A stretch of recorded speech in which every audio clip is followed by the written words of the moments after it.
subscribe now and press the bell icon. Never miss an update. नाज़रीन मां यहाँ कुर्बान बलूच नाज़रीन शहीद बेनज़ीर भुट्टो जी शहादत जे वरसी के हवाले से तैयारियों ज़ोर शोर से जारी हैं। इस्लामाबाद इंतजामिया तरफा ये इतला हैं तो उन तरफा जलसे की इजाज़त ना दी वही। उन जे बावजूद पाकिस्तान पीपल्स पार्टी की जो क़यादत है उन तरफा तैयारियों कयूं पियूं वञनि। अॼु पार्टी के अहम सीनियर अगवाननि इन हवाले से प्रेस कॉन्फ्रेंस कई है। असां सां डॉक्टर नफ़ीसा शाह है मरकज़ी information secretary Peoples Party parliament. Madam छा पियो थिए, छा तैयारियूं जलसे जी इजाज़त न मिली ऐं नेब तरफा नोटिस पी चेयरमैन के जारी किया पिया वञनि ऐं जलसे जी इजाज़त न पई ॾिनी वञे त पार्टी जी छा तैयारी आहे, इनखे कीअं फेस कबो? इहे हुक्मरान एतिरा डरपोक आहिनि त असांजी नौजवान क़यादत पाकिस्तान पीपल्स पार्टी जे कारकुननि ऐं जेको अवाम जो रद्द अमल आहे उन सां एतिरा ख़ाइफ़ आहिनि जो हर मोड़ ते हुननि कोशिशि कई आहे त हे जलसो न थिए या इन में असां रंडकूं विझूं या असां इन में इनखे ब्लॉक कयूं। पहिरियों कमु त उन्हनि इहो कयो कि जेके ट्रेनियूं आहिनि असांजा इलाही सारा कारकुन, तव्हां ख़बर आहे हज़ारे माण्हू सिंध मां अचनि था ऐं सभिनी वीचारनि पंहिंजूं बोगियूं करायूं हूं। ग़रीब माण्हू आहे उन्हनि बोगियुनि खे हिननि रोकियो ऐं बिल्कुलु जवाबु ॾिनो त रेलवे जेका आहे उहे अवेलेबल न आहे, तव्हां इस्लामाबाद नथा अची सघो। पहिरियों कमु उन कयो।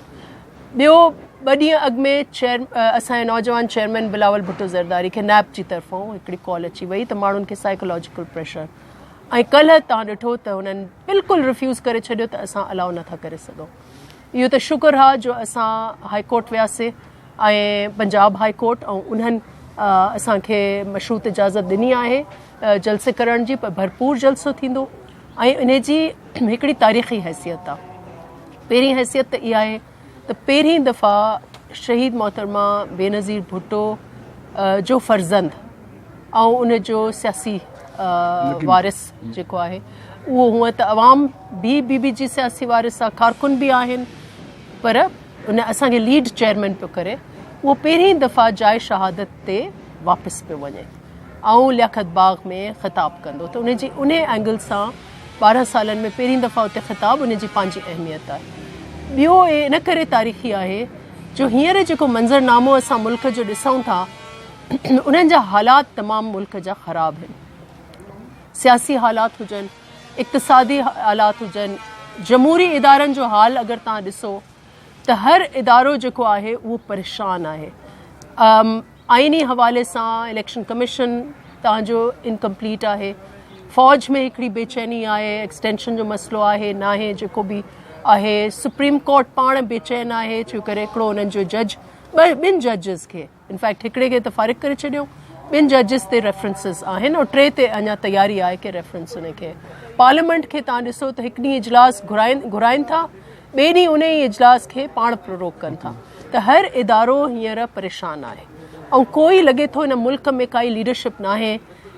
असां तकलीफ़ जेको आहे हिन मुल्क इलाही तकलीफ़ूं ॾिठियूं आहिनि। शहीद मोहतरमा बेनज़ीर भुट्टो जी शहादत असां सही आहे, ज़ुल्फ़कार अली भुट्टो जी शहादत असां सही आहे, वॾा इकोनॉमिक क्राइसिस ॾिसा आहिनि, पर हिन माहौल में त एतिरो आहे जो असांखे लीडरशिप बि नथी नज़र अचे काई बि कि हिन माहौल में अॻिते तव्हांखे वठी केरु ईंदो। त इन करे इन पस मंज़र में हे तारीख़ी जलसो इन करे आहे त हिकु बार वरी पीपल्स पार्टी जी क़यादत जेको पंहिंजो हिकिड़ो अवामी असांजो हिकिड़ो जोड़ आहे अवाम सां, त हीअ हक़ीक़ी जमहूरी अवामी पार्टी आहे, उहो पंहिंजो मैसेज अवाम खे ॾींदी।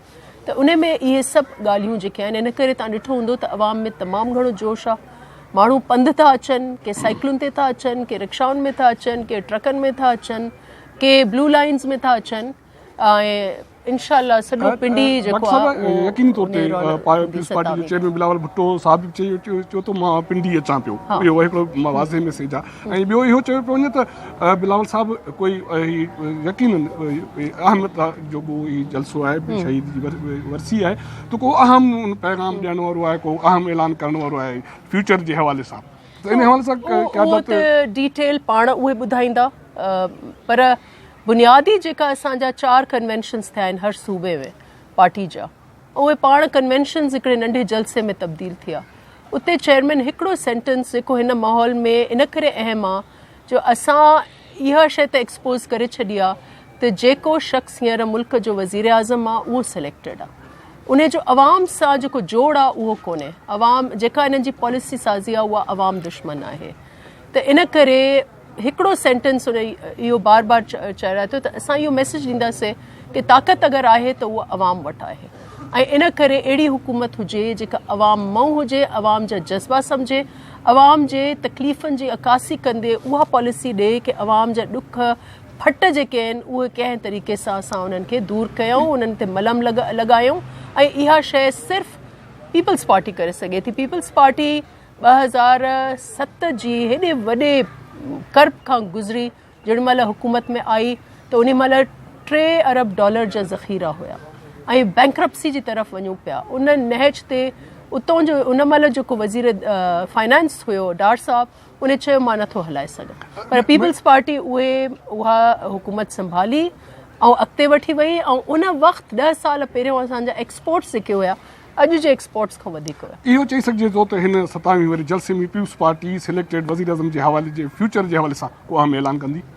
उहो मां सम्झां थी कई ऐलान हूंदा, पर उमेद जी किरण असां जी इहा शइ इस्टेब्लिश हूंदी त अगरि हिन वक़्तु हिन मुल्क खे का पार्टी बचाए सघे थी, हिन मुल्क में जेको तवाज़ुन हींअर असां इदारनि जे विच में लॻे थो त इलाही इदारा असांजा वीक थिया आहिनि, अगरि उन्हनि खे बहाल करे सघे थी, अगरि आइन खे पंहिंजे असल रूह में आइन जे ज़रिए मुल्क हलाए सघे थी, पार्लियामेंट खे पंहिंजी हक़ीक़ी जॻह जेका हिकिड़े जमहूरी सोसाइटी में हुजणु खपे उहा ॾेई सघे थी, त उहा सिर्फ़ु ऐं सिर्फ़ु पाकिस्तान पीपल्स पार्टी आहे। तव्हांजी वॾी महिरबानी। Thank U.